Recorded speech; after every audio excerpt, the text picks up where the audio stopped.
Selamat malam, salam sejahtera Malaysia. Tuan-tuan dan puan-puan, kita sudah digemparkan di Malaysia. Mungkin sekarang sudah tak gempar lah sebab sudah diumumkan pembubaran.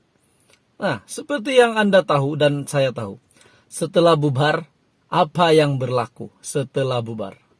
Apa yang berlaku kepada parti-parti, kepada semua ahli politik di Malaysia? Dan apa yang berlaku kepada Perdana Menteri kita yang lalu? Nah, yaitu mantan Perdana Menteri Ismail Sabri. Tuan-tuan dan puan-puan, apa yang admin ingin kongsikan malam ini adalah untuk rakyat Malaysia dan Anda perlu tahu info ini. 30 juta rakyat Malaysia perlu tahu info ini. Jadi selamat datang ke channel saya, khas untuk info terkini politik di Malaysia. Admin akan sentiasa sampaikan kepada Anda info ini. Tuan-tuan dan puan-puan, belum pun PRU 15 diumumkan bila oleh SPR, sebab yang berkuasa untuk membuat pengumuman penamaan calon, berkempen semua adalah daripada SPR. Belum pun diumum, tular satu berita di media sosial, di medsos, yang mengatakan parti ini sah menang. Parti ini bakal menang tanpa ada pun yang dapat menandingi mereka. Anda bersetuju atau tidak, lepasnya Anda boleh komen di bawah. Parti ini yang akan disebutkan, mereka akan menang, sudah disahkan bakal menang PRU 15. Saya tidak pasti bagi Anda, tapi benda ini mengejutkan. Ya, bagi Anda bagaimana? Anda terkejut atau tidak? Kita nantikan apa ataupun siapa parti yang bakal menang ini. Menerusi berita daripada FMT, UMNO akan menang PRU 15. Tapi Ismail bukan Perdana Menteri lagi. Tajuknya, siapa yang keluarkan kenyataan ini? Kata bekas Perdana Menteri kita, Dr. Mahathir. Bekas Perdana Menteri Dr. Mahathir Mohamad yakin UMNO akan memenangi pilihan raya umum ke-15. Tetapi meramalkan kemelut dalaman bakal menanti parti itu. Pasti ada konflik. Karena saya yakin mereka tidak mahu Perdana Menteri sekarang terus berkuasa, katanya yang dipetik agensi itu. Ismail yang juga naib Presiden UMNO dilaporkan tidak sehaluan dengan Presiden Ahmad Zahid Hamidi berhubung pembubaran parlimen dan mendesak PRU 15 diadakan pada tahun ini. Dan tanda tanya, kenapa Zahid nak PRU 15 diadakan pada tahun ini bukan tahun hadapan? Mahathir juga menjangkakan Ismail Sabri mungkin tidak dilantik sebagai Perdana Menteri lagi, dan calon lain selain Zahid yaitu timbalan Presiden Muhammad Hassan sebagai tokoh paling layak. Jadi di sini kita sudah ada calon menerusi daripada kenyataan daripada Dr. Mahathir. Mahathir menjangkakan Ismail Sabri tidak dilantik sebagai Perdana Menteri lagi, dan calon lain selain Zahid. Di highlight di situ, selain Zahid yaitu timbalan Presiden Muhammad Hassan sebagai tokoh yang paling layak. Beliau yang paling kurang terlibat dengan jenayah katanya. Bila sebut jenayah, kalau Zahid Hamidi jangan cakaplah, dia masih ada kes mahkamah. Mahathir berkata, UMNO mempunyai peluang cerah untuk menang parti itu mempunyai banyak uang. Ini bukan kali pertama Mahathir meramalkan UMNO akan menang. Pada Agustus juga beliau pernah berkata, bekas partinya itu akan menang besar jika PRU 15 diadakan pada tahun ini. Ahli Parlimen Langkawi itu memberitahu Associated Press, kebanyakan pengundi Melayu sudah kembali menyokong UMNO. Dakwa Mahathir, sokongan itu beralih selepas pengundi ditawarkan uang dan inisiatif lain. Jadi tuan-tuan dan puan-puan, Mahathir sudah sahkan bahwa UMNO bakal menang PRU 15. Kini semuanya kembali mandat kerajaan ataupun kerajaan kini kembali ke suara rakyat, kembali ke rakyat. Mandat kerajaan kembali ke rakyat. Siapa yang rakyat pilih? Jadi jika Anda setuju dengan kenyataan daripada Mahathir, Dr. Mahathir, Anda boleh follow kenyataan dia. Anda mempunyai komen, Anda boleh komen di bawah berkenaan dengan ini. Yang pasti kita belum tahu, masih tanda tanya siapa Perdana Menteri seterusnya, walaupun calon setakat ini yang paling layak menerusi kenyataan Dr. Mahathir adalah Mat Hasan. Jadi itu adalah perkongsian hari ini untuk keluarga Malaysia, untuk rakyat Malaysia. Anda setuju atau tidak? Anda boleh komen di bawah. Kayaknya kesana sini langsung tidak memperlihatkan ada penyesalan di dalam dirinya. Sebelum beliau masuk penjara, betul atau tidak? Netizen boleh komen. Penonton hari ini boleh komen di dalam video ini. Boleh komen di bawah, dipersilakan. Najib lebih dahsyat lagi, tuan-tuan dan puan-puan. Ketika sudah didakwa dan dapati bersalah pun, cuma sementara menunggu rayuan terakhir Najib di Mahkamah Persekutuan, lagak dan gayanya kesana sini langsung tidak memperlihatkan ada penyesalan dalam dirinya. Anda setuju atau tidak? Apa yang Najib lakukan sementara beliau menunggu keputusan?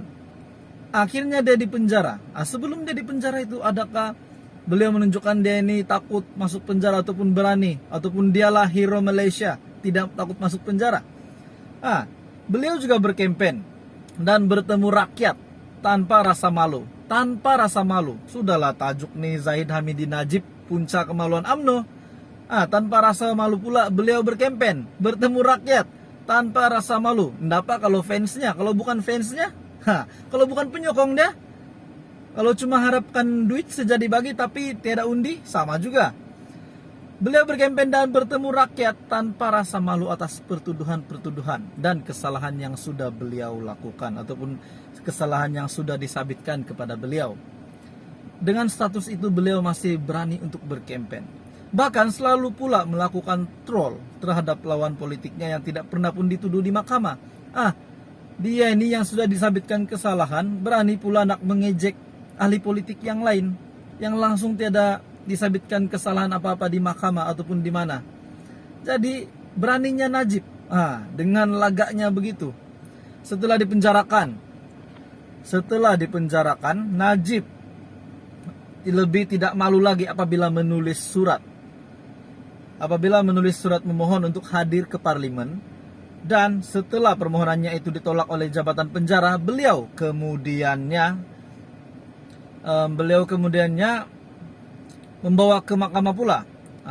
Di kampung-kampung pula pada zaman dahulu, jika seorang itu ditangkap polis karena dituduh mencuri, selepas dibebaskan mereka biasanya tidak keluar rumah pada waktu siang selama berminggu-minggu atau melarikan diri ke tempat lain beberapa waktu.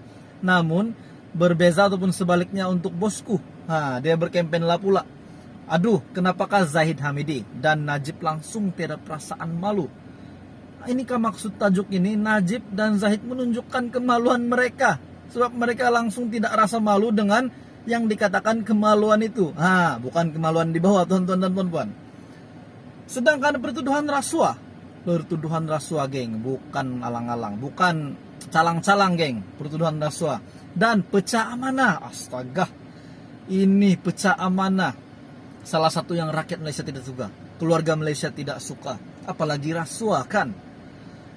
Pecah amanah yang dikenakan kepada mereka bukan kecil-kecilan jumlahnya. Bukan pecah amanah tabung harga berapa ringgit. Ini pecah amanah yang besar nih. Dalam hal ini seorang tokoh media menyifatkan tingkah laku Zahid Hamidi dan Najib yang tiada rasa malu itu antaranya adalah disebabkan salah orang Melayu sendiri dalam penggunaan bahasa mereka. Kita baca balik, takut salah cakap pula. Dalam hal ini, seorang tokoh media menyifatkan tingkah laku Zahid Hamidi dan Najib, bosku, yang tiada rasa malu itu antaranya adalah disebabkan salah seorang Melayu sendiri dalam penggunaan bahasa mereka. Mereka yang bersalah, orang Melayu pula disalahkan. Betulkah tuan-tuan dan puan-puan? Anda setuju dengan teks ini? Anda boleh komen di bawah, teruskan. Beliau memberi contoh, malas dan malu adalah kata sifat yang bila ditambah dengan imbuhan akan menjadi kata terbitan. Contohnya, kata beliau, kemunduran orang Melayu adalah disebabkan sifat malas, yang mana ia akan bertukar menjadi kata terbitan kemalasan setelah ditambah imbuhan ke dan an. Tetapi tambah tokoh media itu lagi, perkataan malu tidak ada kata terbitan karena perkataan itu apabila ditambah imbuhan ke dan an, ia otomatis merujuk kepada anggota sulit manusia. Anggota sulit manusia, malu. Bila ada ditambah kata terbitan, ditambah imbuhan ke dan an, kemaluan. Kemaluan. Maksudnya kemaluan ini mengikut pemahaman orang Malaysia, rakyat Malaysia, orang Melayu, saya sendiri, kemaluan itu di bawah. Jadi kita membahas tajuk ini ataupun kita lihat tajuk ini, Zahid Hamidi, Najib, puncak kemaluan UMNO. Jadi di dalam tajuk ini mengatakan parti UMNO yang mereka sayang ini, adakah sinkronis dengan tajuk ini, Zahid Hamidi, Najib, puncak kemaluan UMNO, puncak kemaluan UMNO. Jadi betul atau tidak mereka puncak kemaluan UMNO? Kemaluan yang kita cakap sekarang nih bukan kemaluan di bawah, kemaluan sebagai perumpamaan saya rasa. Jadi berita ini admin ambil daripada Syabuddin Husin ataupun Syabuddin.com, artikel Syabuddin.com, kritis dan membina demi negara. Itu adalah berita hari ini yang sangat hangat. Kemaluan UMNO lah pula disebutkan hari ini. Jadi tonton dan puan-puan, teruskan bersama di dalam channel ini untuk info ataupun isu-isu hangat terkini berkenaan dengan politik di Malaysia. Jadi apapun komen Anda setuju atau tidak? Ini adalah berita hari ini, di mana tajuknya admin bacakan sekali lagi, Zahid Hamidi, Najib, puncak kemaluan UMNO. Anda setuju atau tidak? Anda boleh letak komen di bawah. Terima kasih Malaysia kerana menonton.